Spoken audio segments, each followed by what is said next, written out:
Hi mga guys, good morning po sa lahat. Katangahan ko today.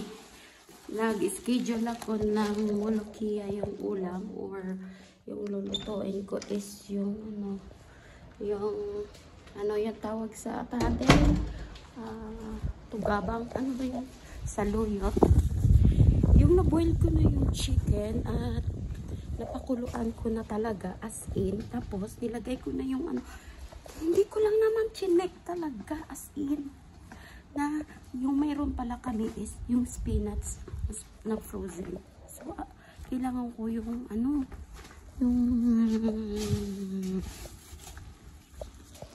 tingnan ko nga kung may mga tao dito. Madam, going to supermarket. Kailangan ko yung yung molokia kasi nga ipapartner noon mamaya. Ayun o, nabuksan na niya yung gate. Tsaka nag-voice message lang ako kay amo. So, mapasubo tayo. Gagamit ako ng pera punta ng supermarket. Kasi ayaw ko naman magdepende lagi sa kailang bahay. Kung ano na lang lahat. Wala. Tatakbo. Ay, naku po, Diyos ko pa. Pagkailangan din naman nila. So, bahala na. I'm going to supermarket talaga. Meron ako dito. Pera galing sa wallet ko. Ay, nasaan na yung pera ko? Baka pa naman mawala. Meron ako pera. Ba yan guys, minsan katangahan talaga ng tao, no? Like me. Kasi, dapat nga, yung chicken na pinalambot ko is, ko muna siya, i-dry bago ko siya prituhin. Kasi nga, pag pinirito mo naman ng direct yun, sobrang tatalsik-talsik yung mantika.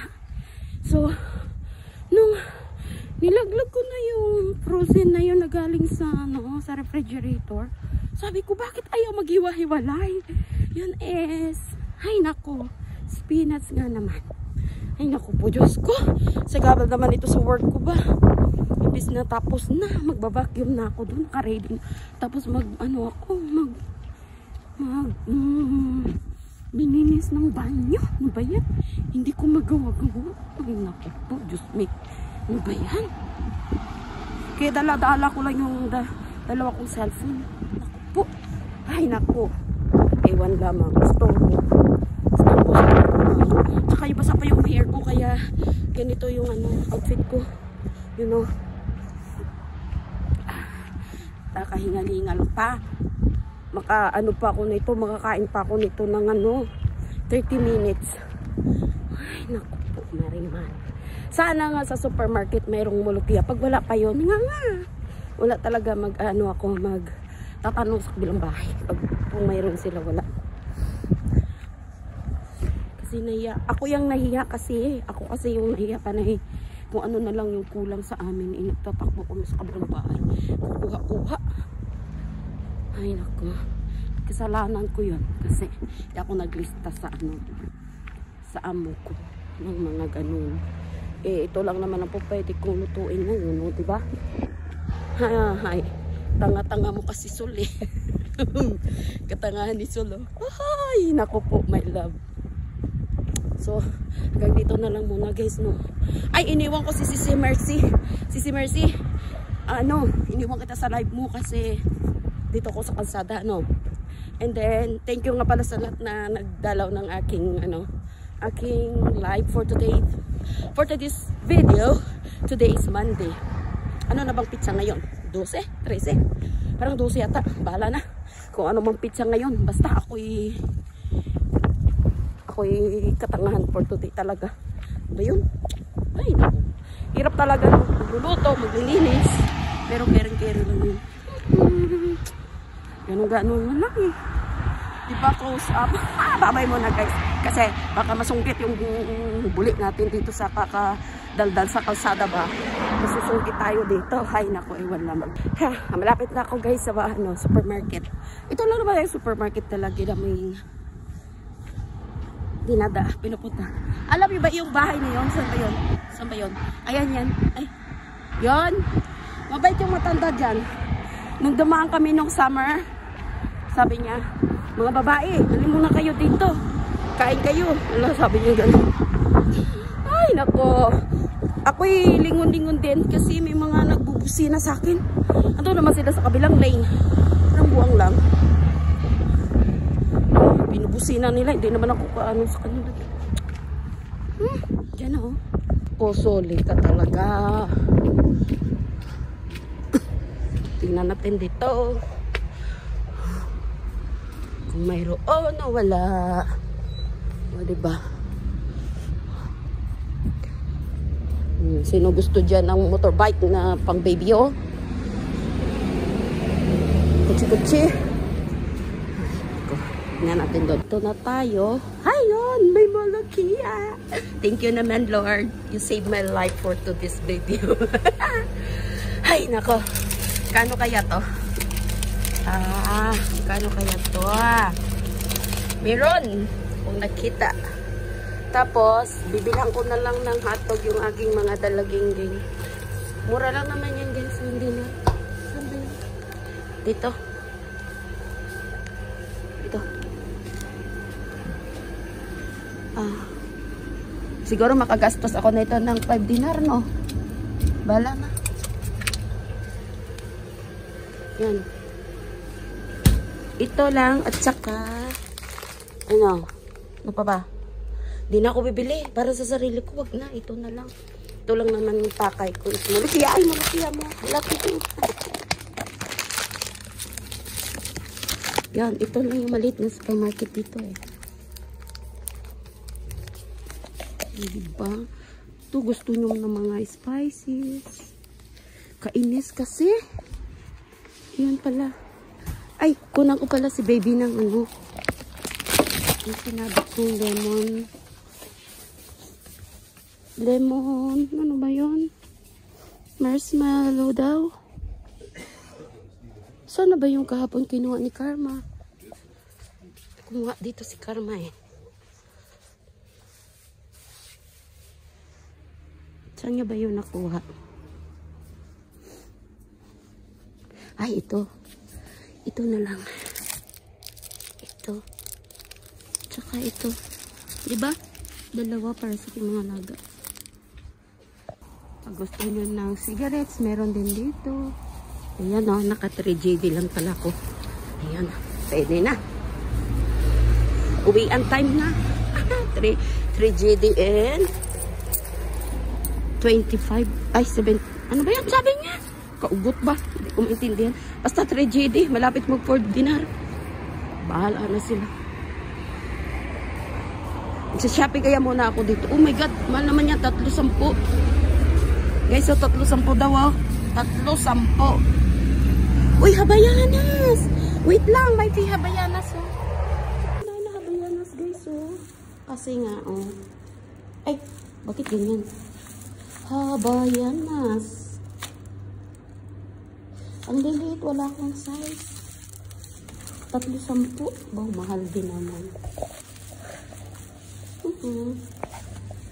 Diba? Ano kaya to? Meron ako dyan gusto shoes eh. Doon na, gusto kong shoes pero wala pa akong budget. Tama na to kasi gumastos ako ng 3 dinar. 3.5. Ay, nako, my lord. Uy, bakit na ganun?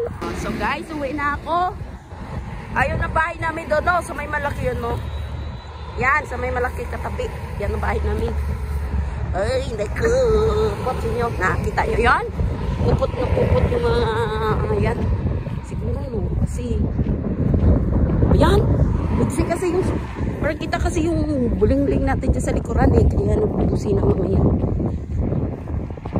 Sana hindi ako, hindi ako sana guys, hindi ako upusipon kasi bagong ligo talaga ako. Yung yung pinaligo ko pa naman warm water. So, purya sakit. Ay, naku. Ayan. Ay. Diba? Kaya ala nakapandong tayo.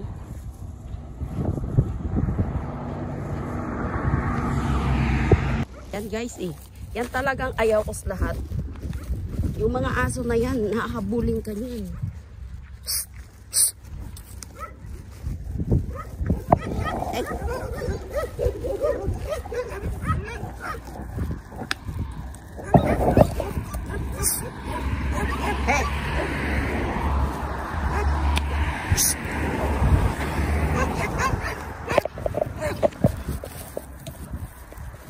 Yan.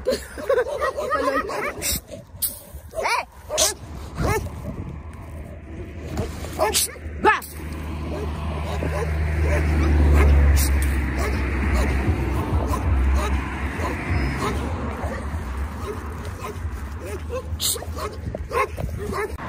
Kita nyo yun guys, kakatakot yan sila kasi kala nila nakawit ko yung mga kasama nilang karokba. Kasi yung mga bantay ng karnero, yung mga yan. Kaya kakatakot yan sila pag pag andito sa kalsada kasi ano ka talaga nila yan ba? Ano tawag nito? Susugurin ka mga pisting aso na yan. Mga asong gala kasi yan sila, pero ano yan, mga bantay ng mga tupa tsaka kambing. Ayan. Kala mo naman talagang takot ako. Baka mamaya marabis tayo doon. Anti-rapist. Ako po, Diyos ko. Imbis nagtitipid tayo sa buhay natin babaliw pa tayo. Malamang hindi yan mga hindi yan sila naka-vaccine naka-vaccine ba?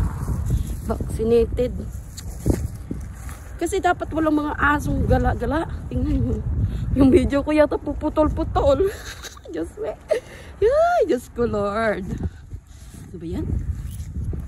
Buti lang. Paano ako Ayaw ko paano yung video ko dyan. Paputol-putol yata. Napipindot. So, hanggang dito na lang. Diba? Buti lang di tayo minalas-malas sa mga aso na yung mga gamot. Kakatakot. Diba? Yan kasi. Tanga pa more. Alalala, bye-bye na guys. Hindi pa pala. Yung pasalubong, binili ko palang, yung alam nyo na, yung hindi pa pwede sa amin, hotdog. Sa Friday ko yung patakain. Tago ko muna kasi pa-surprise. Hindi pa pwede yan mamaya. I-ano ko sa kanila, sabihin. Kasi nga, bakit kaya bukas ang gate? Sino kayo lalabas? Kasi nga, para if ever may lakad ako, madali ko lang ito i-prepare sa kanilang breakfast. Lalo na sa bunsoy. So, kaya bukas yung gate. Alam na papasok ako. Ayun, magsasara na siya. Bakit ka kaya magsasara gate? Huwag ka magsarap. I'm here na. Ay, naku. Diba? Gulo-gulo ng aking... Uy, yun. Nakita na yata ko sa camera kaya inatras ulit. So, ayan kasi daming camera dito, guys. So, isa, dalawa. Ay, may lalaki na nga mo ko lumabas. Hindi ako nakita. Sige. Siya, dito na lang tayo. Ayan. Nag-chat nga pala si Madam sa akin, guys. Hindi ko nabasa habang ako'y lumalakad. Nakakonsentrate tayo sa kalsada kasi alam nyo naman, dami sasakyan at alam nyo, nakita nyo naman. Hindi ko na kailangan sa yung aso, kakatakot na aso na yun, mga buang na aso na yun. Nag-chat siya na sabihin ko lang daw sa kanya mamaya at ibabalik niya yung pera. So yun, gusto ko lang yan isingit, baka naman may masabi bang iba. So yan, hindi na kasi ako basta may pera ako, kahit ano na yan, hindi ko na inaano yan. Kung hindi lang naman sila magsabi, pag malit lang na bagay, hindi ko na yan sinasabi sa kanila. Pero meron siyang chat. 2 dinar lang naman yung nabili ko sa aming ihalo dito sa ulam. Siguro yan 1 JD isa. Tapos yung ibang binili kong 3 items worth lang yun, 1 dinar talaga yung isa. Yung isa coins lang yun. Yun siguro yung coins doon. So kaya sabihin ko na sa kanya 2 lang yun. So yun, nailagay ko na sa kaldero at saka ako ay mag-hoover or vacuum na sa taas. At ako talaga maglilinis talaga kasi ilang days na nandito siya, hindi ako makapaglinis ng maayos. Baka sabi niya tamad-tamad ko na. Nagpapaakyat ako ng sahod tapos ang tamad-tamad ko. Sabi niya, ikaw kung makapakyat-akyat ka ng sahod mo ha? Tapos ang tamad-tamad mo na ha? Pansin ko ha? Hindi. So hanggang dito na lang mga beautiful people, mga ka-solution natin dyan. See you in my next vlog. Bye-bye.